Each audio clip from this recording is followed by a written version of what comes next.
Salam sehat penuh rahmat Tuhan sertamu.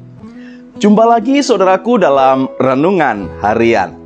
Dan kali ini saya akan memberikan judul bagi renungan kita, Kopi Lanang, yang didasarkan dari kitab Hakim-Hakim pasal 10 ayat 3 dan ayat 4. Bangkitlah Yair, orang Gilead, yang memerintah sebagai hakim atas orang Israel 22 tahun lamanya.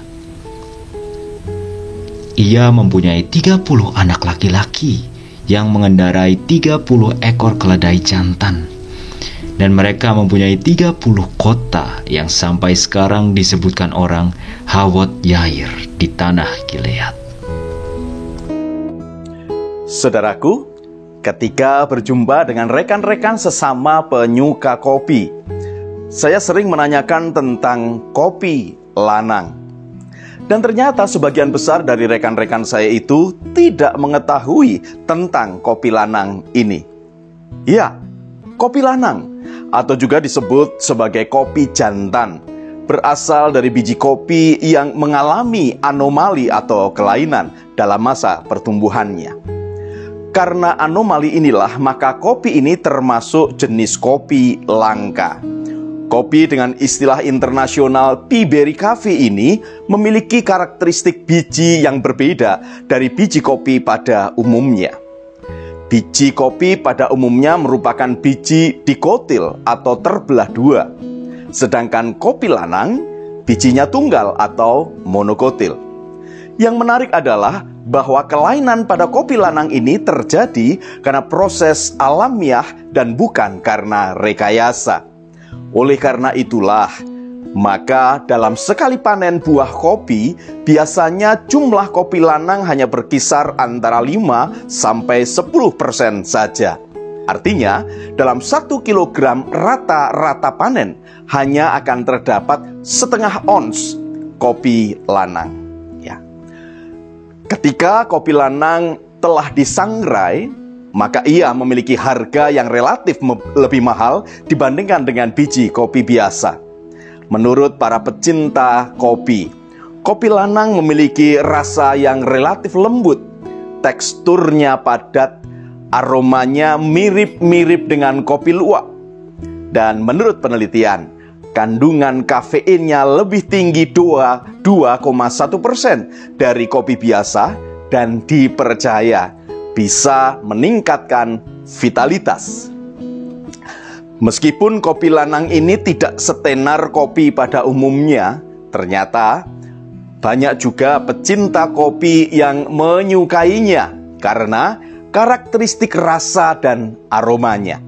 Dan yang pasti, jumlah yang sedikit dalam sekali panen itu tetap mampu menunjukkan kualitas rasa dan aroma yang baik, bahkan lebih baik dari kopi biasa. Bukankah demikian seharusnya anak-anak Tuhan? Meski tidak dikenal ataupun terkenal, namun tetap mampu menunjukkan karya secara optimal dan berkualitas. Saudaraku, dalam kehidupan umat Israel zaman hakim-hakim, ada hakim Israel yang sejarah hidupnya ditulis sangat singkat, yaitu Tola dan Yair. Seperti disaksikan dalam Hakim-Hakim 10 ayat 1-5.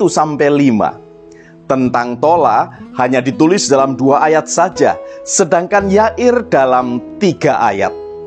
Kali ini kita akan mengulas tentang Yair. Karena sangat singkatnya informasi tentang dirinya, maka kita cukup kesulitan untuk menggali lebih jauh tentang sosok Yair ini. Bahkan mungkin bagi Anda, nama Yair ini sama sekali tidak dikenal. Penulis kitab Hakim-Hakim memberikan keterangan, bangkitlah Yair orang Gilead, yang memerintah sebagai hakim atas orang Israel 22 tahun lamanya. Ia mempunyai 30 anak laki-laki yang mengendarai 30 ekor keledai jantan, dan mereka mempunyai 30 kota yang sampai sekarang disebutkan orang Hawot Yair di tanah Gilead. Dari keterangan itu disebutkan bahwa masa kepemimpinan Yair adalah 22 tahun. Dan ia mempunyai 30 orang anak laki-laki yang masing-masing mengendarai keledai jantan dan memimpin satu kota. Lamanya kepemimpinan Yair ini menunjukkan bahwa ia merupakan sosok pemimpin yang dikehendaki oleh rakyat Israel. Sedangkan penyebutan keledai jantan menunjukkan bahwa situasi Israel pada umumnya berada dalam keadaan ekonomi yang sangat baik, sekaligus menunjukkan situasi politik yang jauh dari ancaman bangsa lain. Dengan kata lain, meski tidak setenar Gideon, Simpson, atau Deborah, namun ternyata kualitas kehidupan iman dan kepemimpinan Yair patut menjadi teladan yang baik bagi umat Israel kala itu. Saudaraku, dalam kehidupan kita, seringkali kita merasa bahwa diri kita ini begitu kecil, tidak nampak. Ya. Namun janganlah berkecil hati, karena sesungguhnya kita tetap bisa menyatakan kehendak dan karya Tuhan melalui setiap karya, setiap pekerjaan yang dilakukan secara optimal sesuai dengan talenta kita masing-masing. Yair tetap dapat memberikan karya yang terbaik sebagai hakim Israel, meski namanya mungkin tidak dikenal. Seperti halnya kopi lanang tadi, tidak begitu dikenal dan jumlahnya kecil, namun kualitasnya prima. Kiranya pembahasan tentang kopi lanang hari ini mengingatkan diri kita agar tetap mampu memberikan yang terbaik bagi kemuliaan nama Tuhan, meskipun tidak harus terkenal ataupun menonjol. Selamat berjuang, saudaraku. Tuhan Yesus memberkati. Salam guru dan keluarga.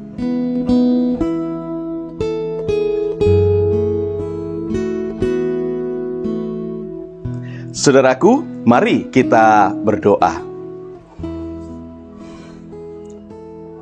Ya Tuhan, kadang muncul godaan di dalam batin kami untuk menyombongkan diri. Namun Engkau senantiasa mengingatkan kami untuk tetap rendah hati dan terus melakukan karya yang terbaik bagi puji dan kemuliaan nama-Mu. Kiranya Roh Kudus menolong kami agar tetap rendah hati dan mampu memberikan yang terbaik. Terima kasih Tuhan Yesus. Amin.